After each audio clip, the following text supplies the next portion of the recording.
What's up, everyone? Ryan Larkin back with another edition of the Daily Fantasy Racing Quick Picks on the Mayo Media Network. This week, we got the NASCAR Cup Series from Talladega Superspeedway. Got a crazy Carnageville race on tap for us, so should be a fun one. Should be an enjoyable one from an entertainment standpoint, but from daily fantasy sports perspective, it can be a bit tricky. So we're going to try to do our best and put our best foot forward.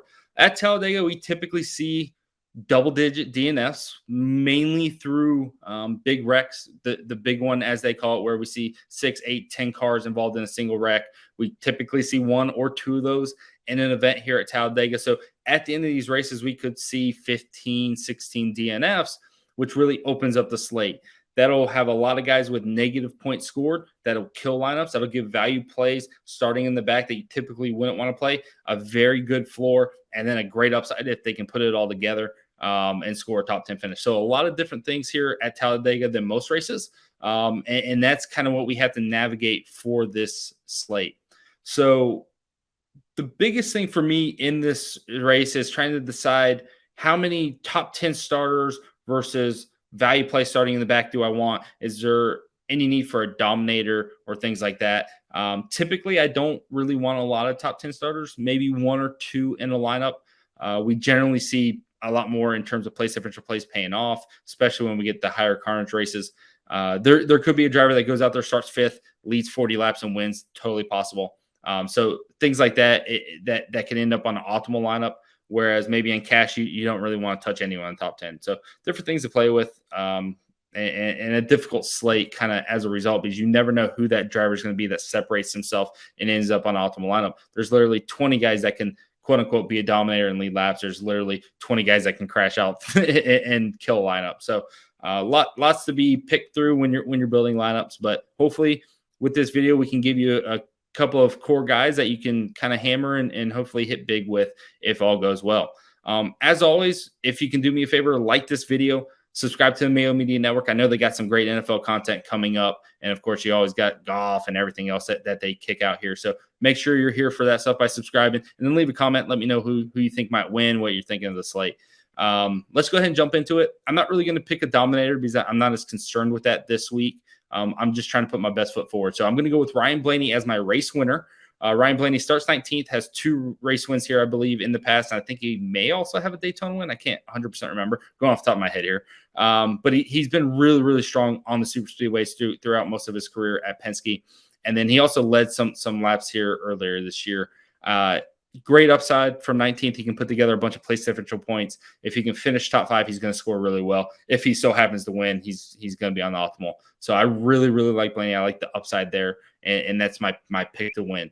Next up, my favorite tournament play is going to be Bubba Wallace at 8,900. And I should say, Ryan Blaney's 10,400.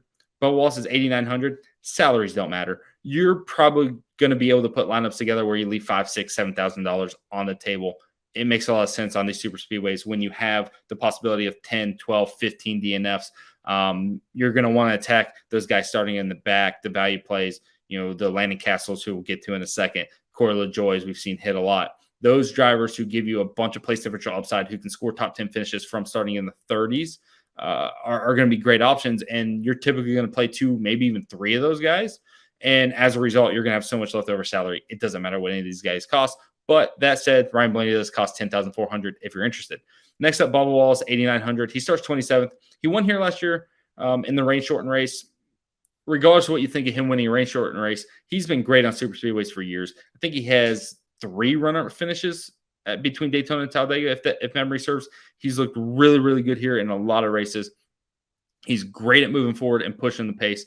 And because he has that top 5 finishing upside, starting 27th, he's going to be a smash play. He will be chalky, but I like a driver who's shown consistent ability to finish top 5 and reach their upside. So, and a guy who tends to stay out of trouble in these races. We see some guys with high crash rate, percentages. Bubba doesn't has that. He typically stays out of trouble and is able to avoid the accident. So I really like Bubba Wallace at starting 27th because I think he has tons of upside. Obviously, you can work leverage because I do think he'll be like 40% owned. You can work leverage into this. You can go light and play only 20, so give yourself some shots at him. But then if he does wreck out, you got good leverage on the field. But I think playing Bubba Wallace is a must here, and getting a healthy amount is probably the smart way to go. Next up, value play of the week is Landon Castle. So I went with Landon Castle at Daytona to be the value play. He absolutely smashed. He started 35th and finished 4th. Finishing 4th is probably a bit extreme. I wouldn't expect that this week, but the realistic expectation is that we get 10, 12, 15 DNFs. That should see him end up around 17th, 16th, probably no matter what. And then he has that top 10 upside if all goes well late. Just because we get 15 DNFs, that doesn't mean we don't have another 5, 6, 7 cars with damage just riding around late. If he avoids the wrecks, if he does what he typically does in these races, hangs in the back, avoids everything, and then shows up late, I think he's a guy that's going to score 40-plus DFS points and score really well for your lineup. If he hits an extreme upside like the 4th place at Daytona, he's going to score 70 points. I think he scored 73 points or something in that race. Obviously, that was optimal, so we're hoping for that same type of thing in this race as well. Lastly, my fade of the week, we're going back with Kyle Larson. If memory serves, he has 1 top 5 in his entire Cup career on super speedways. That was a 5th place finish. He's starting 2nd this week. Unless he dominates a chunk of this race, meaning he clicks off 50, 60, 70 laps led and finishes top 5, I don't see how this play works out. I don't think he's going to do that. He hasn't shown the ability to really lead a large chunk. The only way I think that happens is if he grabs a lead and the field just decides to go single file and ride around for an entire stage or something like that, which is possible. But I think Larson's a crash risk. I think he's a risk to simply just finish 10th, 12th, something like that, and not be any good. I just don't really like to play. I'm going to fade that one. I'm going to fade pretty much most of the guys starting top 5 just because there's a very small likelihood that they actually work out between crash risk and simply just finishing 10th not being good enough for an optimal lineup. I try to shy away from those guys, and Kyle Larson sticks out like a sore thumb in that group. So looking to fade him.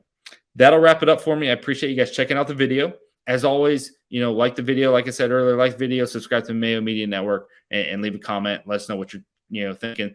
You can follow me on Twitter at Larkin8. So follow me there. Posting stuff all throughout the week. And then we got a 4-race weekend. We're already into that weekend now, but finishing up with F1 and Cup tomorrow. So exciting stuff for Sunday. You can catch all my content at dailyfanracing.com. Got full breakdowns of everything out there. And then we got an end of the year promotion for you guys as well if you want to check that out. I've got that posted on my Twitter, so just go to my Twitter and check that out.